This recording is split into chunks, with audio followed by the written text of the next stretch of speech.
बड़ी खबर आपको बता दें, आज की सबसे बड़ी खबर, आतंक के खात्मे के लिए वॉर लेवल पर अभियान चल रहा है और इस अभियान में रक्षा अनुसंधान और विकास संगठन यानी कि डीआरडीओ ने बड़ी कामयाबी हासिल की है। डीआरडीओ ने स्ट्रेटोस्फेरिक एयरशिप प्लेटफॉर्म का पहला सफल फ्लाइट ट्रायल भी किया और इस ट्रायल के दौरान इसे लगभग 17 किलोमीटर की ऊंचाई तक ले जाया गया।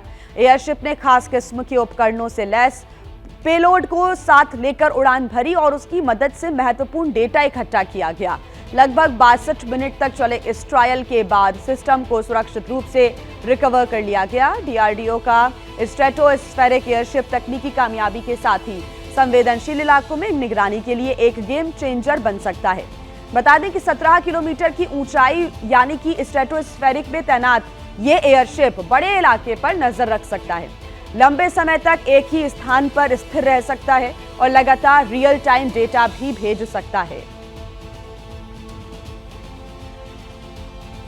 और एक और अहम जानकारी दे दें आपको, पहलगाम में हुए आतंकवादी हमले के बाद भारत और पाकिस्तान के बीच तनातनी जारी और इस बीच नौसेना प्रमुख एडमिरल दिनेश त्रिपाठी ने पीएम नरेंद्र मोदी से उनके आवास पर जाकर मुलाकात की। पहलगाम आतंकी हमले के बाद सरकार ने सशस्त्र बलों को पाकिस्तान पर पूरे एक्शन की जो छूट है वो दे रखी है। ऐसे में सशस्त्र बल मारक एक्शन की तैयारी में जुटे हैं।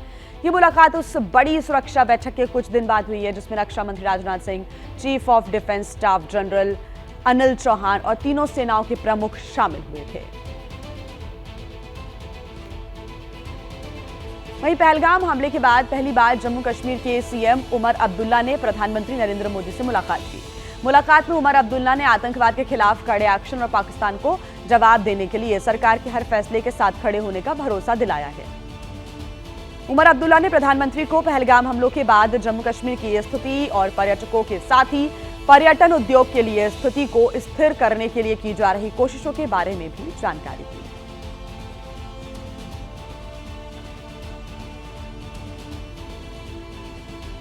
तो वहीं नेशनल कॉन्फ्रेंस के अध्यक्ष और जम्मू कश्मीर के पूर्व मुख्यमंत्री फारूक अब्दुल्ला पहलगाम में हुए आतंकी हमले में मारे गए सैयद आदिल हुसैन शाह के घर जाकर उनके परिजनों से मुलाकात उन्होंने की और फारूक अब्दुल्ला ने एबीपी न्यूज से खास बातचीत में बताया है कि पाकिस्तान दरिंदा है और अब उससे बातचीत का जो वक्त है वो खत्म हो चुका है।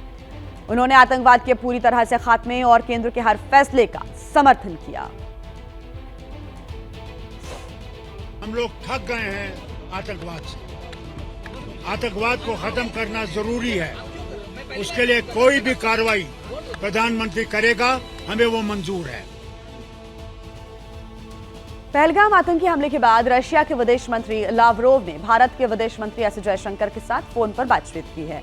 बड़ी खबर आपको बता रहे हैं, दोनों विदेश मंत्रियों ने रूस भारत सहयोग के मौजूदा मुद्दों के साथ साथ पहलगाम में हुए आतंकी हमले के बाद भारत पाकिस्तान के बीच जारी तनातनी पर भी चर्चा की। रूस ने भारत को हर संभव मदद का भरोसा दिया है। साथ ही लावरोव ने 1972 के शिमला समझौते और 1999 के लाहौर घोषणा पत्र के मुताबिक द्विपक्षीय आधार पर राजनीतिक और कूटनीतिक माध्यमों से मतभेदों को सुलझाने की सलाह भी दी।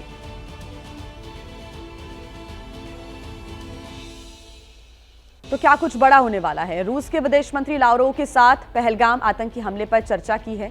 इस दौरान उन्होंने कहा कि हमले के दोषियों, मददगारों और साजिश रचने वालों को न्याय के कटघरे में लाया जाना चाहिए।